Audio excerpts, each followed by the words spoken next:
नमस्कार साथियों, आज की इस इंटरेस्टिंग और मज़ेदार कहानी का शीर्षक है कि घर में पत्नी की चलती है या पति की चलती है। तो साथियों, पति पत्नी पर आधारित यह बड़ी ही मज़ेदार कहानी है और इस कहानी को आप लास्ट तक पूरा ध्यान से सुनना, आपको बड़ा आनंद आने वाला है, आपका हंस हंस के पेट पक जाएगा। चलिए शुरू करते हैं आज की इस कहानी को। एक समय की बात है, एक राजा था। उसने एक सर्वे करने का सोचा। और सर्वे करने का क्यों सोचा? उसने सोचा कि मेरे राज्य के लोगों की गृहस्थी वो पति से चलती है या फिर पत्नी से चलती है।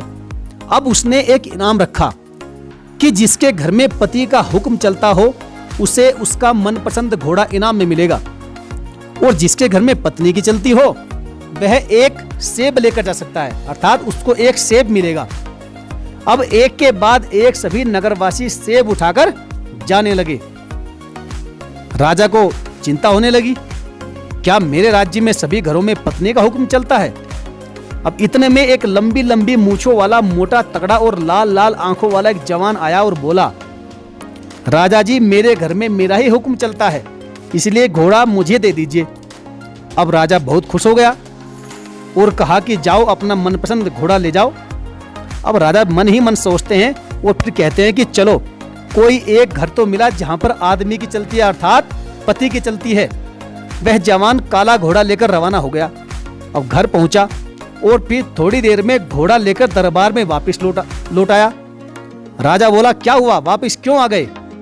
जवान कहता है कि महाराज, मेरी घरवाली कह रही है कि काला रंग अशुभ होता है और सफेद रंग शांति का प्रतीक होता है, इसलिए आप सफेद रंग का घोड़ा ले आओ और काला घोड़ा वापस करके आ जाओ। अतः राजा साहब, कृपया करके आप मुझे सफेद रंग का घोड़ा दे दीजिए। अब राजा कहता कि अच्छा, घोड़ा रख और सेब लेकर चलता बन।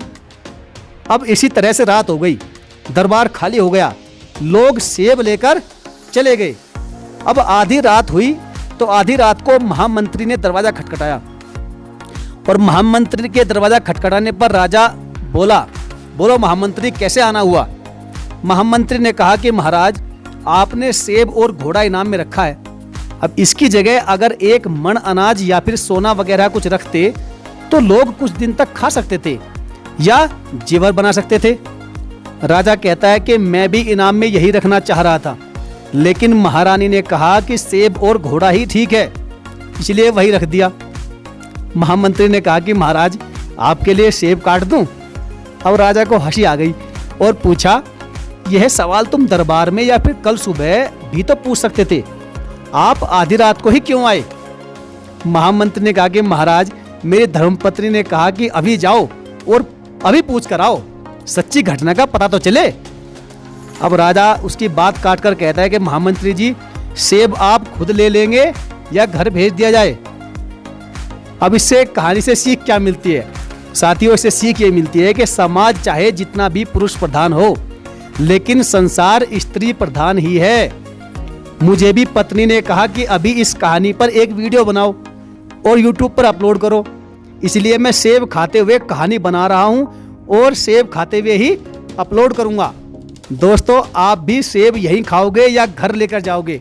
आप कमेंट करके हमें जरूर बताएं। दोस्तों, कहानी कैसी लगी आप हमें कमेंट करके जरूर बताइएगा, और हाँ, सेब का स्वाद जरूर बताइएगा। चलिए मिलेंगे फिर किसी मजेदार कहानी में। जय हिंद, धन्यवाद, वंदे मातरम।